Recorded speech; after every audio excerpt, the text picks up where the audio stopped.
All right, thank you, and appreciate your coming to this press conference on gimmicks and taxes. The Democrats' reckless spend and tax spree relies on a number of budget gimmicks in an attempt to hide the true cost of its misguided policies. There is no single year in which all tax provisions in the bill will be in full effect at the same time. The child tax credit and earned income tax credit provisions expire after just 1 year, yet the Democrats have consistently said this is intended to be permanent. The SALT giveaway is front-loaded while corresponding offsets are back-loaded. And the boost in IRS funding is estimated to generate less than half of what the administration claims. And even that does not formally score under CBO rules. Now I want to point at the first chart here. This is a summary. This is our chart, but the data comes from CBO, which is the blue line, from the Penn-Wharton study, which is the, I guess you'd call, purple line, and from the Committee for a Responsible Federal Budget, CRFB, which is the red line. So the blue line shows that, as written, with all of its gimmicks, the Democrats are able to get CBO to score the gimmick-ridden bill at $1.7 trillion. Penn-Wharton and CRFB have acknowledged what everybody knows and what the Democrats have been saying for months, which is that the policies they have in this bill are intended to be permanent. And it's very clear to me that that's what the ultimate objective is.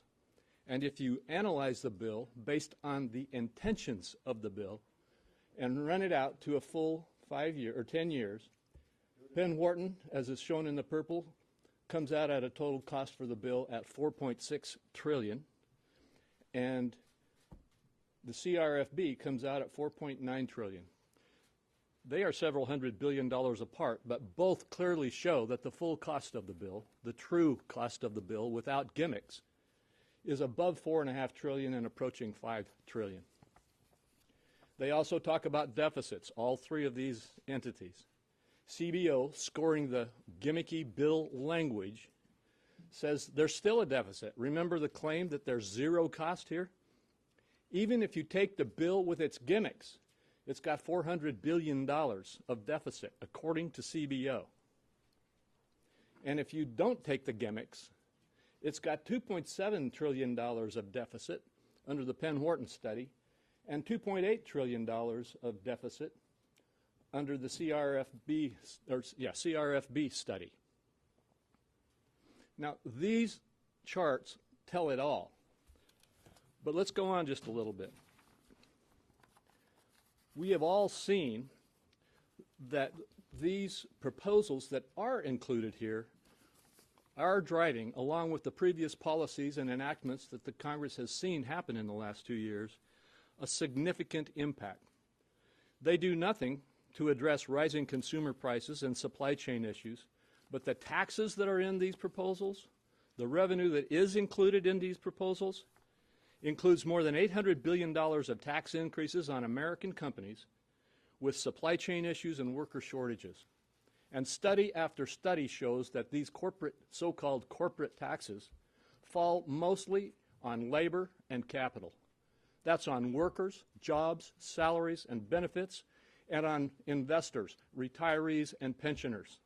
That's where the burden of the taxes fall.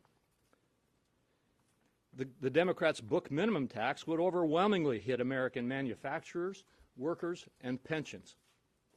And even the Tax Policy Center, which generally leans toward the Democrat side, has acknowledged how harmful the book minimum tax would be for capital investment in the United States. International tax increases would overwhelmingly hit American companies operating globally, not their foreign competitors, giving China yet again another advantage competitively. And finally, these tax hikes would hit workers and consumers hard in addition to the record inflation that they're already causing. This chart shows the inflation since 2017 coming forward, and you can see in red what has happened as a result of the administration's tax and spending policies so far, and why we should stop this reckless tax and spending proposal. With that, Senator Grassley, you were here first. Why don't you go ahead? I want to focus on the impact on small business. But before I do that, I'd like to make a point as a member of the Finance Committee, and you folks report on it. You always hear Democrats saying corporations ought to pay their fair share. What you don't see in a lot of their tax proposals is it's just like everybody in small business is a tax cheat. We got to do everything we can to collect all the money that small business isn't paying. Another fact, before I get into my point, is the fact that we got 6 million people that haven't entered the labor force since the pandemic. But what doesn't show up, and it's been talked about in the last 2 weeks in newspapers, at least 1 4/10, and another figure was 1 6/10 of those people that aren't on the returning to work are setting up their own small business. 1 4/10 or 1 6/10 million people just starting their own business because they don't want to go back where they were going to work. So now we're faced with this tax bill that's going to hit small business. And you're going to, well, I guess the point is, this is what I'm hearing from Iowa small business. It's going to be very detrimental, these tax provisions and this wild-eyed tax and spending spree bill that could come before us just hurt small business. Main Street businesses. And they're the lifeblood of our communities. And they're also faced with input into their business with a 6 2/10% inflation tax that everybody's paying, not just the small business, but everybody's paying it. Just like paying a 6 2/10 increase in your state sales tax, as an example. So this Biden tax cut, tax increases are hitting small business, hurting our Main Street, hurting the backbones of our communities, and instead of helping small business, they're hurting small business. Instead of helping middle class, because that's what most of these small businesses are, they're hurting middle class. And as we said last week, this is a blue state billionaire bailout, not something that ought to be helping the people that it ought to help. Thank you, Chuck. Senator Holden. Simply put, this massive tax and spend bill is the wrong approach. As you saw last month, inflation came in at 6.2% on an annualized basis. That's nationwide. But in the Midwest, where I'm from, 7.3%. And think about it. We're a huge energy producing state. We're a huge ag state. So those costs are coming through to consumers as well, which means that the inflation problem is not lessening, it's getting worse. And who does that hit the hardest? It hits low-income people the hardest. Think about seniors on a fixed income. Think about seniors on a fixed income when they go to the gas pump and they're paying more than $1 a gallon more than they were last year. Think about when they go to the grocery store. You all go to the grocery store. You know what that bill looks like. And here we are, we just had Thanksgiving, we're going into Christmas. So that inflation hits everybody, but it hits low-income individuals and seniors on fixed income absolutely the hardest. And then add to that the supply chain problems, right? We have 4.4 million less workers in the economy working now than we did in February of a year ago. 4.4 million less. But you've got 10 million job openings right now. You wonder why you got supply chain problems? The Democrat policies are disincentivizing people to go back into the workforce. So that exacerbates the supply chain problems and further increases inflation. And here we are going into Christmas with all this going on. So what is the solution? What's the solution that this administration and the Democrats are putting forward? More mandates, more regulations, more taxes, and more spending. Absolutely the wrong approach. Now, CBO has scored this massive tax and spend bill, and they say it's about $1.7 trillion in spending over 10 years. It's about $1.2 trillion in more taxes over 10 years. So about $400 billion in deficit increase in debt and deficit. But we know that, as Senator Crapo just said, that's not right. That's not even close to right. This bill is full of gimmicks. The revenues in the bill are set up over a 10-year period. You know this. You've seen it. The revenues are set up over a 10-year period, but the spending programs expire in some cases, supposedly expire at the end of 1 year, or at the end of 3 years, or end of just a few years. But we know that those spending programs are not going to expire. The Democrats are going to continue those programs. They've already said they want those programs to be permanent. So you're matching a few years of expenses against 10 years of revenue, and you're still coming up with almost $500 billion in deficit. Clearly, this is far more spending, and it's going to add much more to the debt and the deficit. So this is, again, this is absolutely the wrong way to go. People need to understand exactly what's in this bill, understand these gimmicks, and say, no, this is not what we need for our economy and for our country. We need to get back to the kind of pro-growth policies that benefit all Americans. We need to stop this massive tax and spend bill and get back to pro-growth policies that benefit everyone. Thanks, John. Senator Langford, then Senator Moser. You know, it's interesting to me that the number of times that I hear the story change as this bill moves through the House and now comes over to the Senate. This massive bill that's sitting out there that is now almost $2 trillion with around $400 billion in additional debt originally was all about sustaining our economy. Then this very hot inflation continues to rise, and now suddenly it is, well, this is going to help us fight inflation. And now we're dealing with unemployment issues, and so now the Democrats' line changed to, well, now it's going to help us with employment issues. In reality, what's happening is they're trying to spend more, they're trying to tax more, and they're going to make a bad situation even worse in this process. So the continual tax policy tinkering discourages companies to invest and will discourage companies from actually basing here in the United States. Why do I say that? Well, they're raising the rate for companies doing business internationally here in the United States. And what they're literally doing is saying, we're going to raise the rate here, and every other country around the world promises in the future they will also raise their rate. Honestly, that reminds me of when I was in middle school around a group of guys that all came up with a bad idea, and all the guys would look at each other and say, great idea, you go first. That's what right now the Democrats are doing, is saying, you know, everyone's going to raise taxes, and the whole world is saying, you go first. And the Biden administration is saying, deal, we'll try to raise taxes higher than anyone else, assuming in the future they're going to catch up. That's not going to happen. This book tax that they're releasing is a new alternative minimum tax.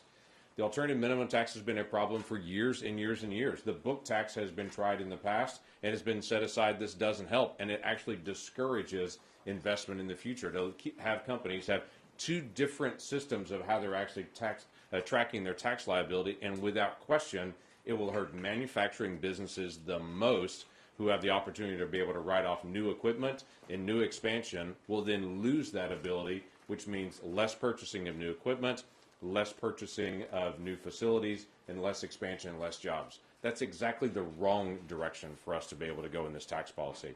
It's also interesting to me, my Democrat colleagues continue to be able to talk about, we're going to go out and soak the rich in this. Until you actually see their proposal, when in their proposal next year, 3/4 of the people that make $500,000 or more, their taxes actually go down. While the people that make a smaller amount, just a fraction of those, actually their taxes decrease. So it's an interesting doublespeak in this process and how they're trying to set it up. They're also taking one big risk in this, that they can throw all this information out, that we can look at all the facts and the data that's there and examine it, and they're saying to reporters across the entire country, don't look at CBO score, don't look at any of the outside groups and how they've scored. By the way, we're doing a new tax credit for reporters, just look at that. Examine the new tax credit for reporters that, hey, we're going to help you out, and ignore all the rest of the data. Quite frankly, I don't think even reporters are going to fall for something that blatant in the process, that we'll all look at the facts and the data, and we'll see the actual effect of this tax policy, what will happen on our economy.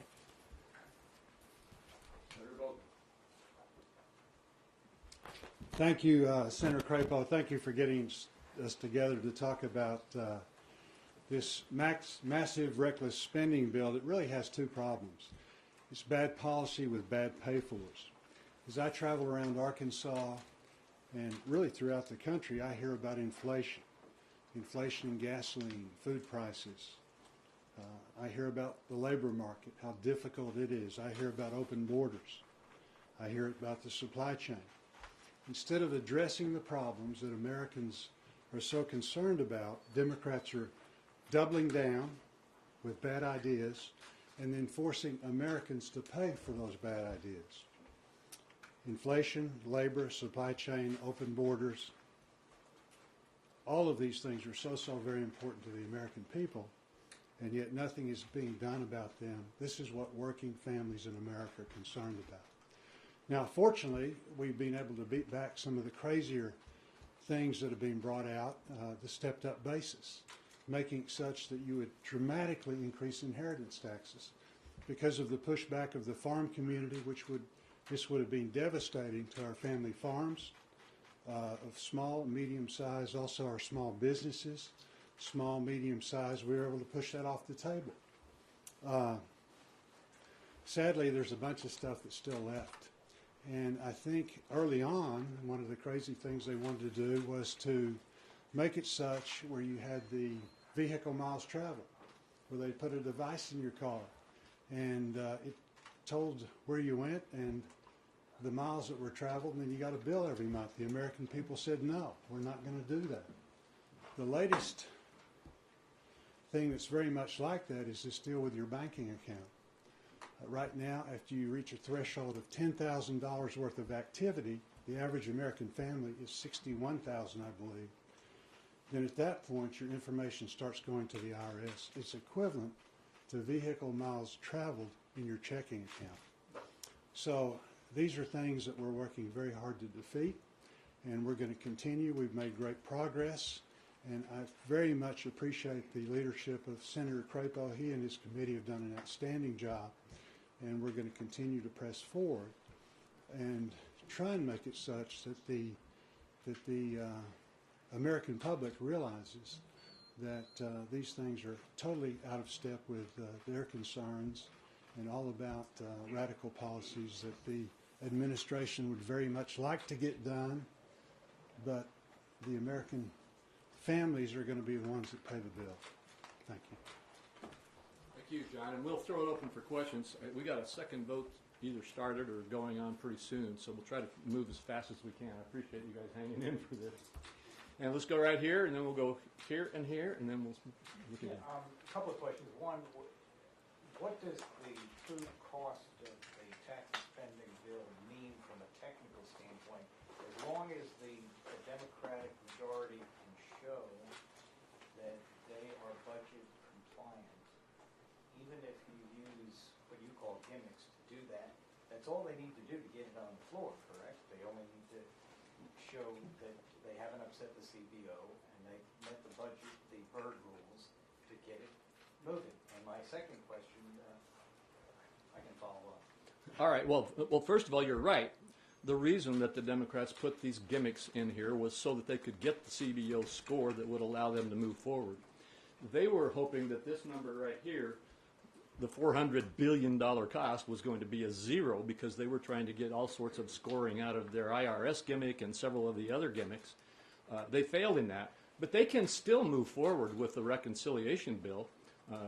And I think that the fact that they are pushing so hard right now means that they fully intend to do so, which to me shows that they're willing to overlook the details of the scoring and simply do the voting that allows them to move forward and ignore the CBO score, even the CBO score, let alone these other scores.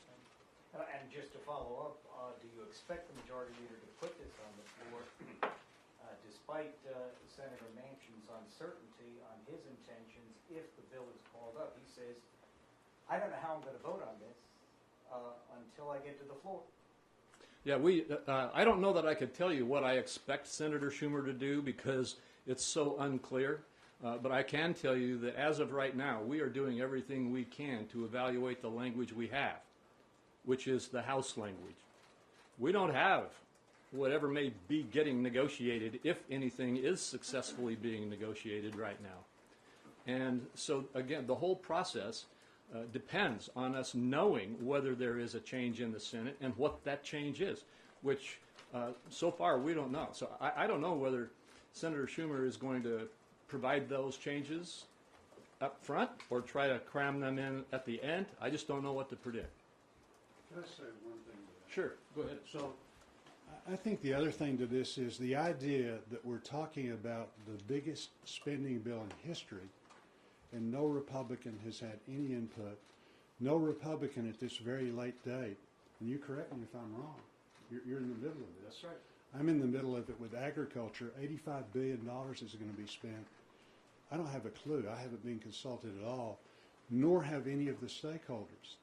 No hearings, no whatever. But the idea that we would go forward with this massive bill and essentially do it unilaterally is unheard of, I think is far as precedent in the Senate. Good point. See, I said here and then back there, and then we'll go here and here. Keep me in order. If you want to jump in, guys, jump in. The expanded child tax credit expires at the end of this year. What do you think should happen to that credit? And in particular, do you like the monthly payment feature that they've added? Anybody want to hit that? Now, I personally oppose the entire bill, so I don't want to start getting engaged in a conversation about what parts of the bill I would support or not support. I don't like the mechanisms that they are using either on the spending or the taxing side, and so I'm just not able to engage in a conversation about how I would improve or support different pieces of the bill. There isn't anything in this bill that is needed right now. We need to take the pause that Senator Manchin talked about and see if we can stabilize our fiscal policy. That's what we need to do. But if What I there's would add is, look, the administration over and over keeps saying that this bill is paid for. Same thing with the Democrats in both the House and the Senate. They're saying, oh, well, it's paid for. Well, obviously it's not. How can you run 10 years of revenue against, in some cases, 1 year of expense and say it's paid for? That's ludicrous. So we're trying to point out what's really in this bill so people understand it, so they'll say, hey, we don't want that. We don't want that. And to stop this whole process, as you say, it's being negotiated. How is it that the public isn't even privy to the negotiation that's going on right now? So here we are, Mark, trying to say, okay, this is what's in the bill that we know of right now, but where's the transparency on the negotiations that are going on solely among Democrats right now? And how can you over and over again say something's paid for when you have 10 years of revenue against just a couple years of expenses, when those programs, by the Democrats' own statements, by the administration's own statements, are supposed to be permanent? Okay, back here. The Joint Committee on Taxation told the House Budget Republicans they estimate about 87 million Americans with bank accounts of $400,000 or less would still have their accounts reported to the IRS. I had that today. What are your thoughts about this? How concerned are you about this, and that it's still in the Democrat spending bill after the whole struggle and you got campaigning against it earlier this year? Yeah, I'm going to hit that really fast, and then I'm going to let Senator Portman hit that and also make any statement he wants to make. So, Rob, get ready. All I can say is I absolutely agree with the joint tax statement. We actually have a joint tax report that we've put out a couple of weeks ago that actually goes through who will be hit by this new army of auditors that the IRS is seeking to get funding for. And if you look at where the tax gap supposedly is, interestingly, it falls mostly on those making less than $500,000 a year. And I think as you go down the increments, about half of it, roughly 40% to 50%, falls on people making under $100,000 or under. And so it's phenomenal numbers, and that's what the Joint Tax Committee was reporting on in the House report that they made. The fact is that as much as the Democrats claim that their IRS proposals will be focused solely above $400,000, the reality is that is not the case, and that's what the Joint Tax Committee has shown us. And the bottom line is, if they really mean that, then let's let them support an amendment, which I assure you we'll be bringing, that will say you can't do audits from this money on anybody making less than $400,000. Let's see whether they support that amendment when the votes come. And add to that the SALT provision, state and local tax deduction, which is being increased from $10,000 to $80,000. Clearly, that's to benefit high-income individuals in the states of New York and California. Rob, do you want to jump in now? Yeah, I mean, look, there's only two things I don't like about this reconciliation bill. One is the massive spending, and the other is how they raise revenue, because they're both problematic. And this is one example where we did a lot of work on this, as you know, in the infrastructure package. And over the years, Senator Crapo and I have been focused on this IRS issue. How do you modernize the IRS so that it can be a more effective tax collection agency, but respect people's rights?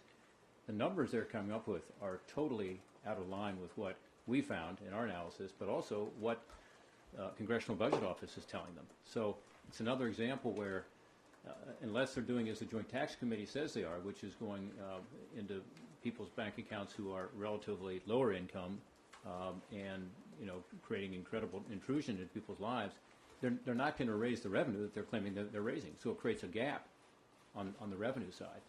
So there's just so many issues like this with this legislation. Part of it is because you all and we have not had the chance to actually sit down and analyze it because we haven't been part of the process, and because no committee has been part of the process. So it hasn't gone through the Ways and Means Committee.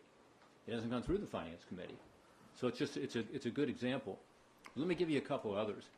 Senator Hoeven was just talking about the impact of the $80,000 cap versus a $10,000 cap. That in combination with the other provisions in this bill means that millionaires, people making over $1 million a year, are going to get a big tax break here.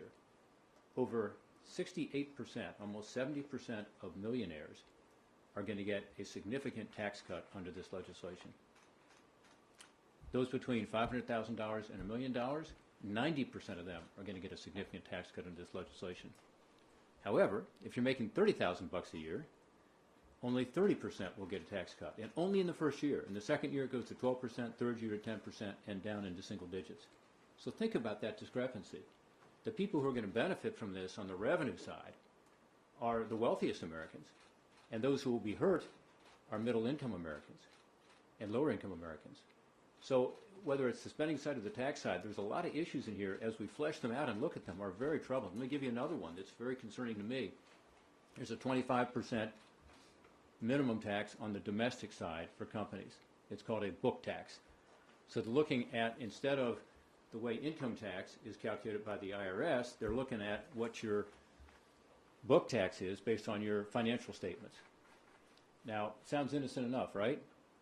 As we begin to dig into this, we find out that this is going to affect defined contribution and defined benefit pensions, particularly defined benefit pensions. How? Because those pension plans, if they have an increase in their assets, currently are not taxed to the company, right? Because it's totally separate. So if you have a company that's, let's say making $100 million a year in profit, and yet has in its pension plan a $1 billion or $200 billion increase in the assets, maybe because interest rates have gone up, maybe because the market went up. Now, for the first time, that company is going to be taxed on those increases in the assets on the pension plan. Remember, $100 million over here, you got a $2 billion increase over here. You apply 25% tax to that, you're bankrupt. I mean, what are your choices? You either have to go out and borrow the money to pay your taxes, or you have to say we're going to fold this company. Who does that hurt? That hurts the people that are in these defined benefit plans, which, frankly, Democrats in the past have always strongly supported.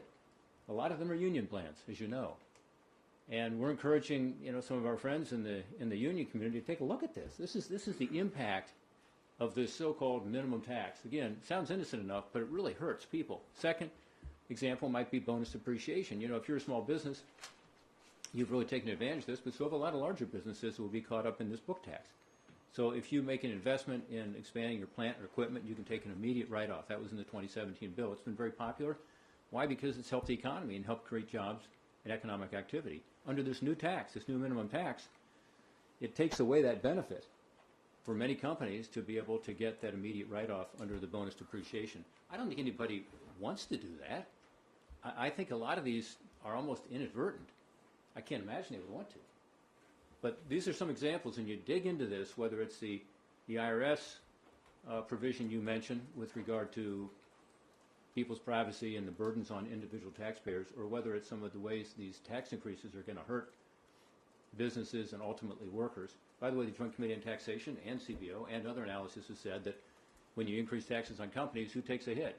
Workers do, in terms of wages and benefits. 70% of the impact of these tax increases will be on workers. So this is the wrong time to do this, for sure. High inflation, uncertain economy, in part due to the COVID challenges we face, and record high debts and deficits. We know that this is stimulative spending on the spending side that will add to inflation. We all said this was going to happen back in March with the $1.9 trillion bill. Unfortunately, we were right. Much more demand going into the economy because you're supplying more of this stimulus capital into the economy, overheating the economy. That's what's caused inflation. On Friday, we'll know the inflation numbers from last month. I'm hoping soon we'll have CBO giving us an analysis of what the actual cost of this plan is, because everyone who's looked at it says the same thing, which is, yeah, as Senator Hoeven said, you got 10 years of revenue, but you're ending the tax credit after 1 year, the child tax credit. Is that going to happen? Historically speaking, no. Congress will extend it, and yet it's not paid for in this legislation. This is why the Penn Wharton study says it's more like $4.6 trillion. Others say it's more like $4.7 trillion. Even if it's close to that, that's twice as much as Congress has ever spent on any legislation in its history. Number one would be the $1.9 trillion from March, earlier this year. So my hope is that people will take a look at this and say, you know, this just does not make sense, particularly at this time.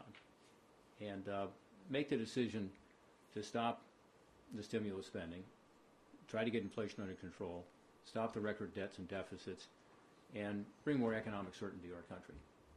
Thank you. We're running really slow, so I just got to go with the two I said, and then we'll have to wrap it up. So on the global OECD tax deal, half of that is in the bill, the global minimum tax portion, but the other portion of that, the reallocation of profits, could require revision of tax treaties. Do Republicans intend to participate in the renegotiations and support of these tax treaties?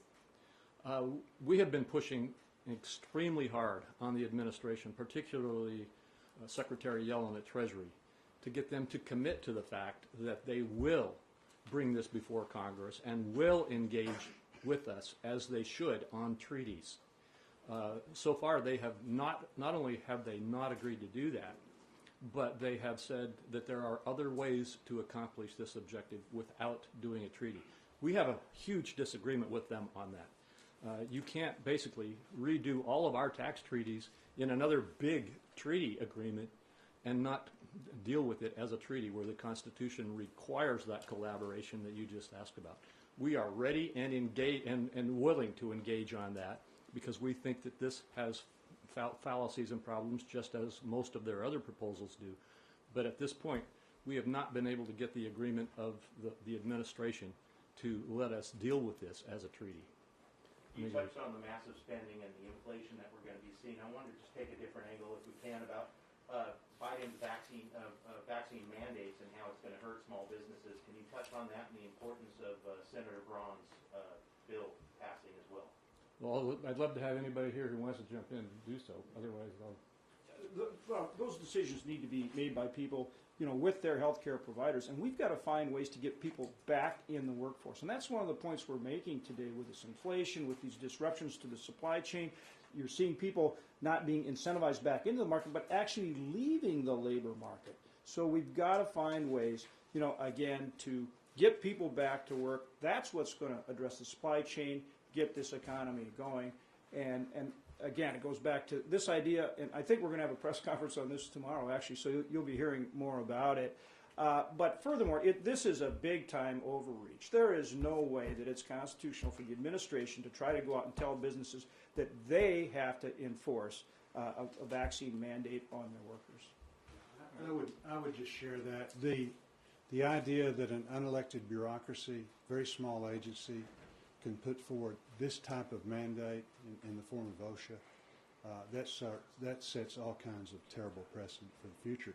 The other problem is there's a competitive disadvantage. This is for 100 employees or more.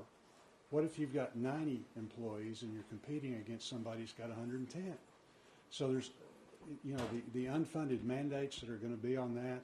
Again, them losing a significant percentage in many cases of their workforce.